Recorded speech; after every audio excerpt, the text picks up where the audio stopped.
pasó con la gente común que vivía en esta nueva república mexicana después de finalizar la guerra de independencia?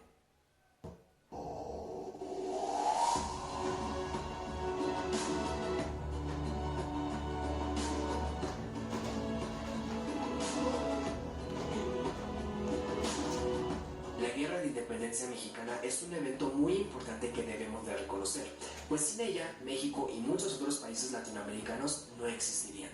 No hay que poner en duda eso, pero también debemos de ser conscientes de que el proceso de estabilización después de la guerra no fue algo sencillo ni mucho menos rápido. Para que México lograra formarse como una nación sustentable e independiente, no solo política, sino también económica y culturalmente, se necesitaron cerca de 70 años más. E inmediatamente después de la guerra, en realidad el país estaba en muy malas condiciones. Lo más evidente eran los estragos que ésta había dejado.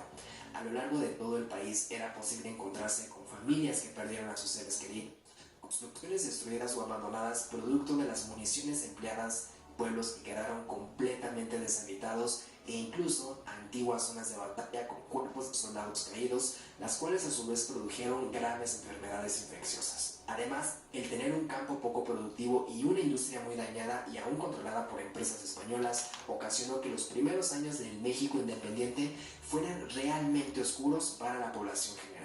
El poco empleo y productividad del país ocasionó que los niveles de inseguridad se dispararan y comenzaran a surgir los famosos bandoleros o bandidos dedicados al robo de mercancías en rutas peligrosas a lo largo del territorio.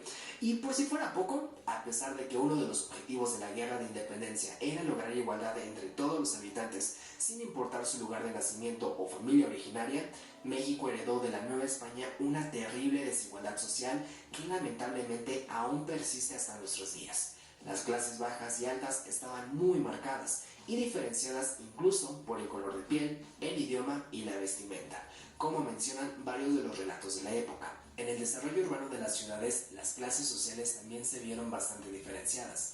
Carl Christian relató que cuando llegó a la Ciudad de México por primera vez, en los alrededores no pudo ver más que desperdicios, carroñas de animales y escombros de construcciones que se apilan a la entrada de las calles, junto a chozas donde, como dice con sus propias palabras, habitaban astrosos vagabundos o indios semidesnudos, mientras que, como se documenta en otros relatos, al llegar al centro de la ciudad había un cambio radical notable, con interesantes construcciones, hermosas arboledas y preciosos caminos para andar o incluso navegar, como el famoso Canal de la Viga. Esto nos muestra que mientras la clase baja se sentó en los alrededores, la clase alta residió en el centro de la ciudad. Pero a pesar de esta desigualdad, en las ciudades existieron sitios donde ambas clases sociales convivían.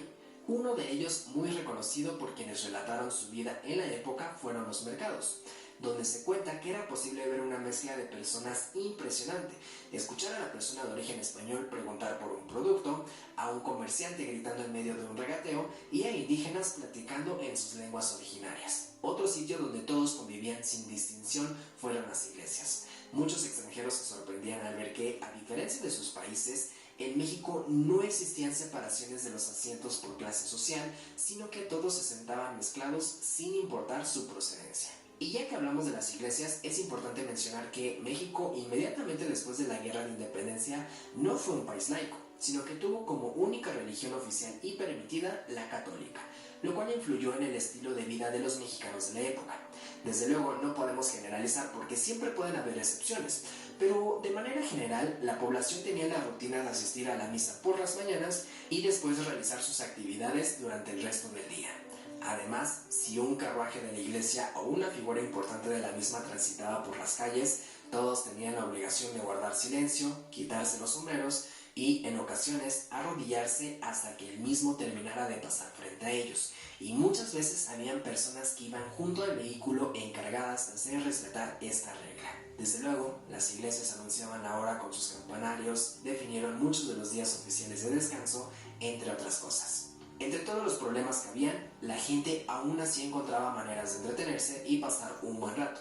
No todo era misas y trabajo. Durante las tardes o las noches, muchas personas acostumbraban a asistir al teatro o a otros eventos donde solían pasar el rato, como las corridas de toros. Desde luego, también era común asistir a las pulquerías y demás sitios similares. Es curioso, pero varios relatos indican que el mexicano de la época no acostumbraba a hacer reuniones en la casa con pocas personas, sino que solía reunirse en grupos bastante grandes, como en los sitios que mencioné hace un momento, o bien en eventos que eran de gran importancia, como los días feriados. Esta forma de agrupación a gran escala era la manera más común de socializar. En pocas palabras, las personas continuaron con su vida diaria como pudieron, independientemente de formar parte de una nueva nación, e incluso muchas quizás indiferentes a la situación política del país. Algo a lo que la gente se enfrentó durante mucho tiempo fue las interminables batallas por el poder político. Constantemente se generaban enfrentamientos entre diferentes bandos políticos, e incluso aparecieron diferentes levantamientos armados a lo largo del país intentando tomar el control territorial, de los cuales la población en general tenía que huir y resguardarse donde pudiera. Por estas y muchas otras razones, durante años la gente no se sintió como parte de una nueva nación y el nacionalismo que hoy conocemos era prácticamente inexistente. Incluso muchas personas se preguntaban si en verdad había valido la pena luchar por la independencia. Debido a esta inestabilidad, conforme pasaron los años, México terminó endeudándose, incrementando su desigualdad social, perdiendo autoridad y también perdiendo gran parte de su territorio, principalmente por la guerra contra Estados Unidos, la cual es todo un tema aparte que no profundizaremos en este video. Todo este proceso de intentar darle forma a la nación podemos decir que terminó con la Guerra de Reforma, que consistía en una batalla entre los dos principales partidos, los liberales y los conservadores, cada uno defendiendo sus ideologías. Al final la victoria fue por parte de los liberales, y así nació un camino con el cual la gente pudo sentirse por fin identificada, liderado por el entonces presidente Benito Juárez. Con ello, comenzó a plantearse realmente cómo lograr una mayor igualdad y bienestar para los mexicanos. Desde luego, la historia no acaba ahí. Después vinieron más problemas, desde los varios intentos de golpes de Estado por parte de los conservadores hasta la prácticamente inesperada invasión francesa. ¿Qué fue lo que más te llamó la atención sobre la forma de vida después de la independencia de México?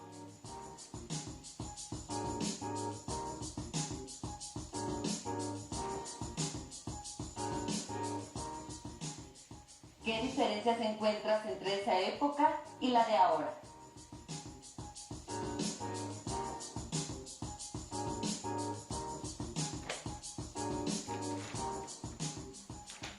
¿Qué llamaba la atención de los extranjeros en los mercados y las iglesias en la Nueva España?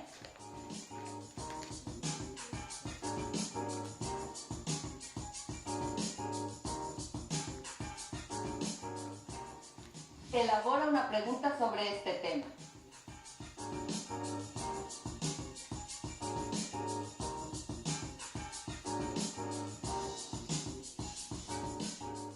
Qué interesante saber cómo... ¿no? Ya vimos cómo fue la vida de las personas en las zonas urbanas después de la independencia de México, es decir, a principios del siglo XIX. Ahora vemos más de las personas que vivían en el campo. ¿Crees que... ¿Sí? ¿No? Pues vamos a verlo. Pon mucha atención. La vida cotidiana en el campo y la ciudad. Durante la primera mitad del siglo XIX, las ciudades de México eran pequeñas y poco pobladas. La mayor parte de la población vivía en áreas rurales y se dedicaba a labores agrícolas. Con el paso del tiempo, el cambio más importante en el campo fue el crecimiento gradual de las propiedades como ranchos y haciendas que llegaron a tener gran extensión. Ante esto, muchas personas abandonaron sus lugares de origen para irse a vivir a estas propiedades. Otro aspecto que cambió y afectó la vida en el campo fue la leva o reclutamiento forzoso para el ejército.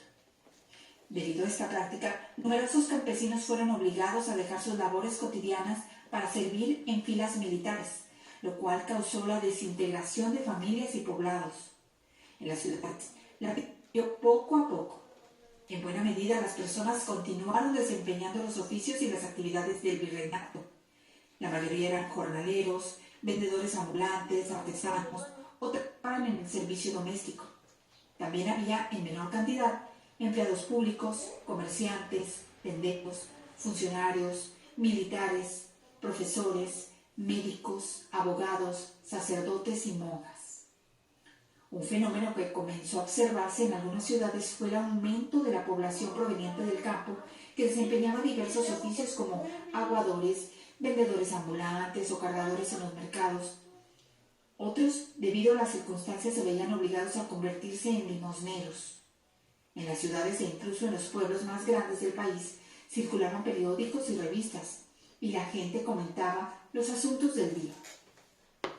Pues aunque solo unos pocos sabían leer, no faltaba quien les leyera en voz alta las noticias. Además de las fiestas religiosas, también comenzaron a organizarse conmemoraciones cívicas, como el Grito de Independencia, que se celebró por primera vez el 16 de septiembre de 1812 en Huichapan, Hidalgo. No todos los niños asistían a la escuela, pues al igual que en el campo, la mayor parte ayudaba a sus padres en las labores cotidianas. Las ciudades eran pequeñas y en ellas se destacaban generalmente los templos, mercados y palacios de gobierno. También en esa época la población acudía a divertirse a las corridas de toros, jaripeos o bien a las peleas de gallos. Asimismo era común ver a las personas divirtiéndose con juegos de azar. Por ese tiempo apareció el libro Ensayo político sobre el reino de la Nueva España, del alemán Alexander von Humboldt, que describía la situación de nuestro país en los ámbitos biológico, geográfico, económico y social. Este libro despertó gran interés en Europa por la riqueza cultural y natural de México y ocasionó la visita continua de viajeros italianos, franceses, ingleses y alemanes.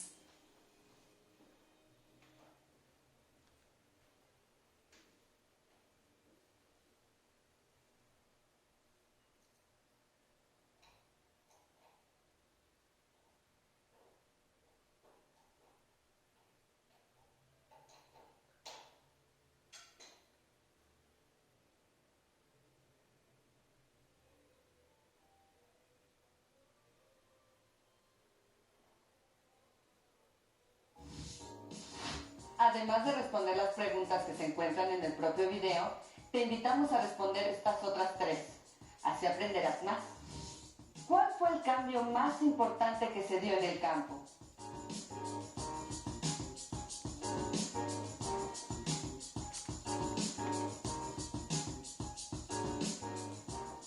¿Cómo se enteraban de las noticias las personas que no sabían leer?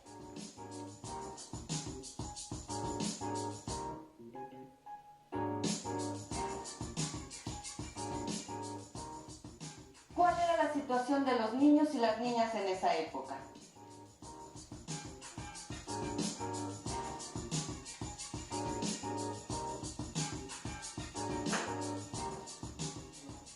Si en tu casa hay algún libro sobre el tema o tienes internet, explora. Si tienes fotografías de la época, analízalas con tus familiares. Así podrás saber más. En el libro de texto, La entidad donde vivo de tu estado, se explica el tema a partir del bloque 4. Si no lo tienes a la mano, no te preocupes. Platica sobre lo que aprendiste en esta clase con tu familia. Seguro les parecerá interesante y podrán decirte algo más sobre el tema. Responde a las preguntas en una hoja, ya sea a través de un escrito, dibujo o esquema, y guárdalas en tu carpeta de experiencias, para que en cuanto sea posible, se las entregues a tu maestra o maestro. Muy bien. Esto fue lo que vimos sobre cómo era la vida en el siglo XIX. Esperamos que te haya gustado. Ahora vamos a ver el siguiente video.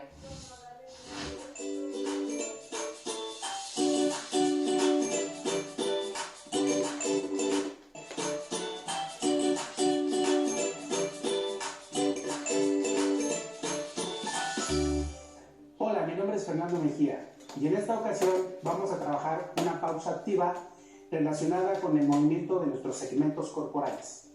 Vamos a empezar con movimiento de cabeza. Posición inicial, sentado, lo en su banca. Vamos a iniciar al frente.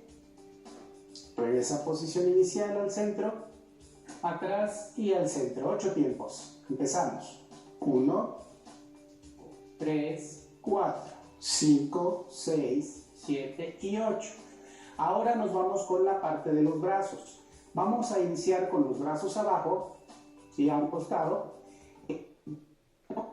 Vamos a extenderlos arriba.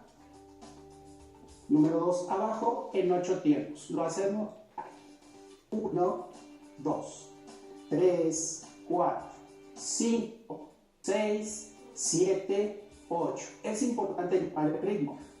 Bien, vamos con la parte de los brazos. Posición inicial, brazos a los costados.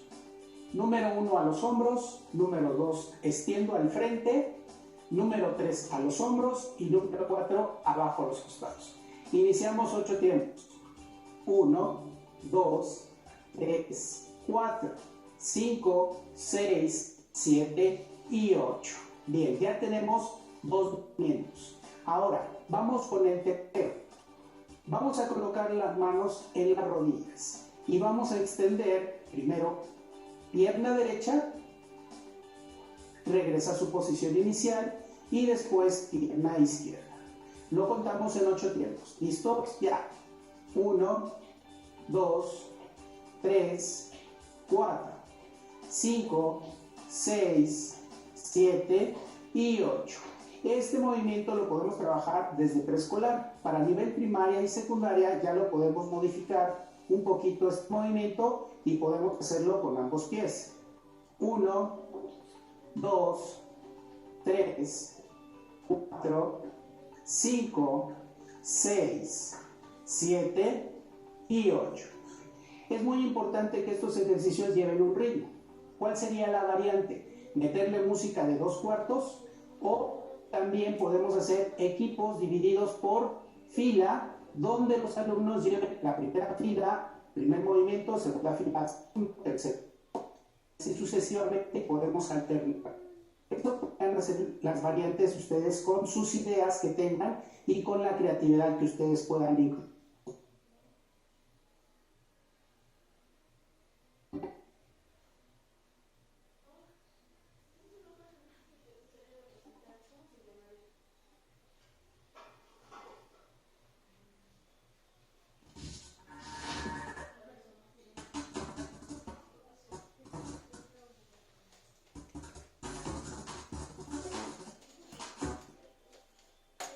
Vamos a ver.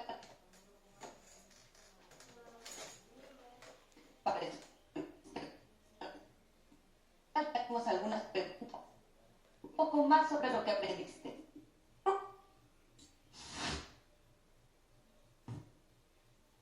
La riqueza de mi país. Minería económica prima. Directa.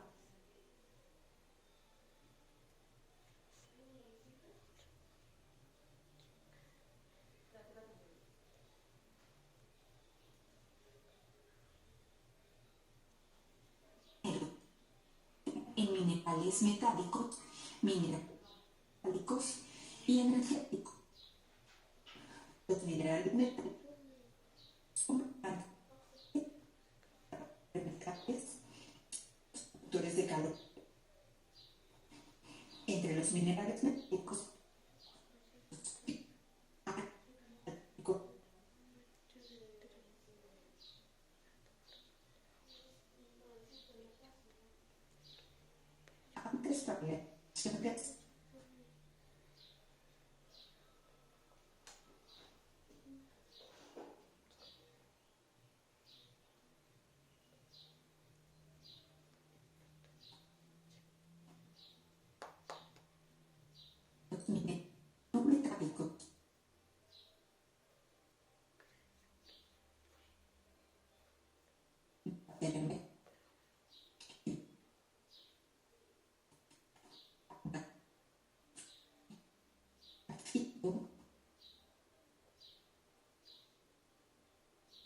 energéticos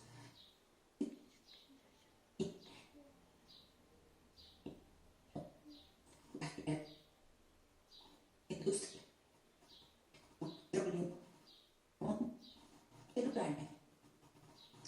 Los minerales que más son el oro, la plata, el cobre, el zinc. De los recursos energéticos, el más explotado es el petróleo, que se utiliza, entre otras cosas, para la producción de combustibles para el transporte y la industria. Además, es la materia prima de algunos productos como y los objetos de plástico. cabe mencionar que mayor parte de nuestra producción de petróleo exportamos a Estados Unidos y también a España, Antillas Holandesas, Canadá, India, Centroamérica, Gran Bretaña.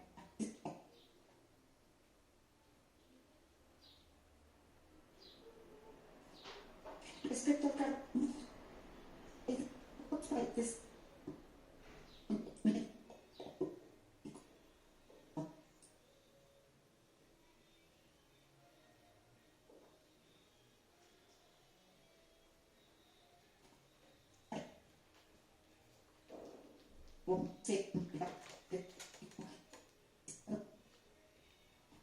en Puebla,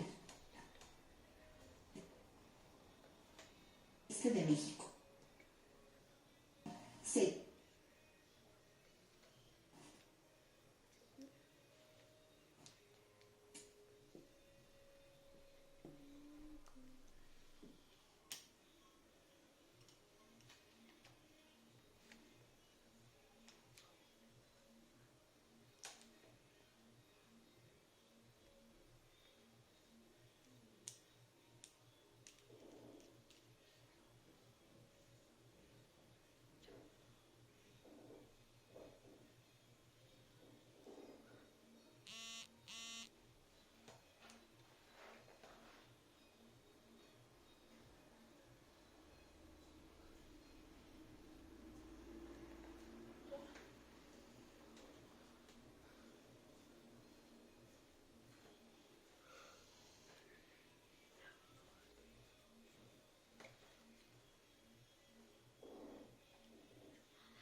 Y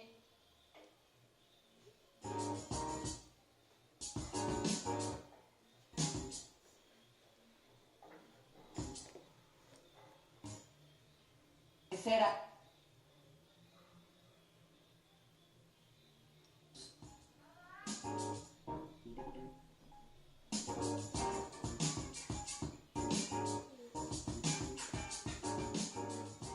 ¿qué tiene que ver la industria manufacturera con los minerales?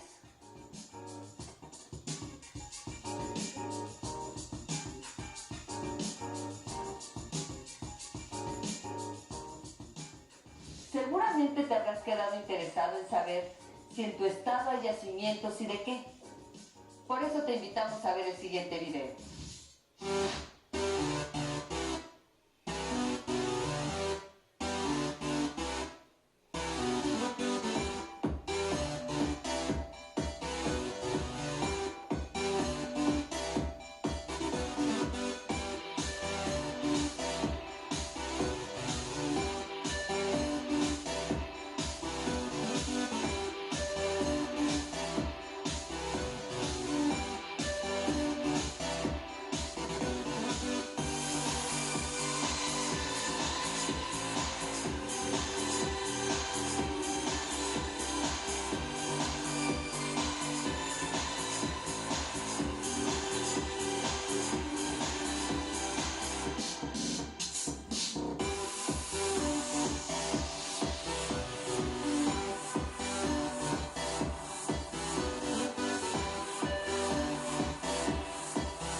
minerales?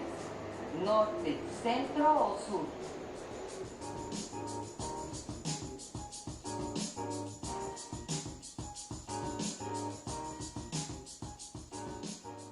¿Cuáles son las principales entidades federativas donde se extrae oro y plata?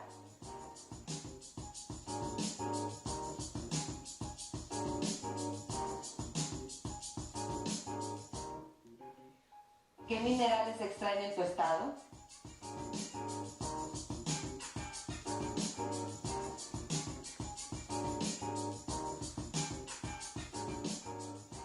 Estos temas nos tienen que llevar a pensar en el cuidado del medio ambiente. Por eso te mostramos un último video. La energía geotérmica es la que puede obtenerse mediante el aprovechamiento del calor del interior de la Tierra. Este tipo de energía es una alternativa viable que podría sustituir a las energías convencionales. Además de reducir las emisiones contaminantes, este recurso natural tiene la capacidad de abastecer a gran parte del territorio nacional de manera eficiente y de forma ecológica. México es un importante productor de petróleo, de ahí que el 70% de la energía del país se genere a través de la quema de combustibles fósiles. Por ello, se busca utilizar energías alternas como la geotérmica. Tijuana es una de las ciudades que se abastece en su totalidad de energía geotérmica. Es la falla de San Andrés el mecanismo físico que suministra energía a esa región. En Baja California se encuentra el campo geotérmico Cerro Prieto, que es el generador de energía número 1 a nivel nacional y es el segundo más grande a nivel mundial. En Puebla se encuentran los Humeros y en Michoacán está el yacimiento de los azufres. En principio, el costo de extracción de energía geotérmica es alto, pero si se compara el tiempo de vida de un yacimiento de esta naturaleza, el beneficio obtenido es considerable. Los precios de la energía geotérmica han aumentado debido a la demanda, pero aún así el costo-beneficio resulta conveniente. México es un país rico en yacimientos geotérmicos, algunos ya se conocen y otros están en condiciones de ser explorados para su explotación. Islandia, Alemania, Italia y Filipinas son naciones que utilizan energía geotérmica para producir electricidad. Otras energías como la solar y la eólica suelen ser también muy eficientes y amigables con el ambiente. De acuerdo a proyecciones, para el año 20% la emisión de gracias a energías renovables. Uno de los beneficios de utilizar esta energía es que es inagotable, ya que no es como un yacimiento petrolero en el que se calculan las reservas. En un yacimiento geotérmico se tienen que fechar la edad, el contenido de minerales que pueden tener y en qué proporción va a generar geotermia. Además, no existen riesgos de explosión, ya que no contiene gases. Según la cantidad de minerales radiactivos contenidos en la capa de la roca que funciona como yacimiento, se puede estimar la producción, la duración, la capacidad de generación, además de calcular nuevos prospectos para perforar. Así, de acuerdo a la temperatura, se clasifica en alta, media y baja entalpía. México podría convertirse en una potencia energética al contar con el segundo yacimiento más grande del mundo. Dale like al video y activa la campanita para recibir notificaciones sobre nuevos videos subidos. Muchas gracias y nos vemos en el siguiente video.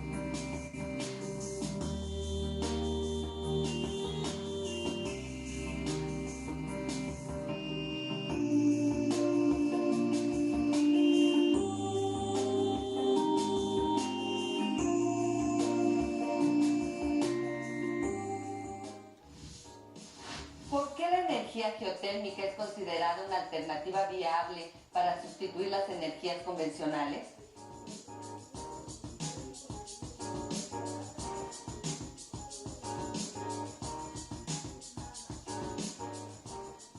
¿En qué estados hay yacimientos geotérmicos?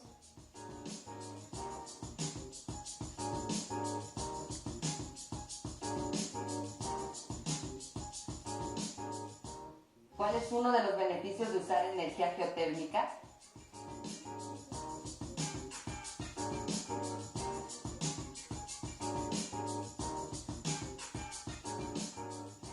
En el libro de texto de Geografía Cuarto se explica el tema a partir de la página 126 a la 131. Si en tu casa hay algún libro sobre el tema o tienes internet, explóralos, así podrás saber más. Si no cuentas con estos materiales, no te preocupes. En cualquier caso, platica con tu familia sobre lo que aprendiste. Seguro les parecerá interesante y podrán decirte algo más. Responde a las preguntas en una hoja, ya sea a través de un escrito, dibujo o esquema, y guárdalas en tu carpeta de experiencias, para que en cuanto sea posible se las entregues a tu maestra o maestro. Muy bien, esto fue Los tesoros de mi país a través de la minería y los energéticos. Esperamos que te haya gustado. Nos vemos en la próxima en Aprende en Casa. Si no tienes el libro de texto o necesitas ayuda para responder las preguntas, llama a Educatel 55 36 01 7599 y 800 288 6688. También puedes encontrar los libros de texto en la página http://librosdetexto.sep.gov.mx.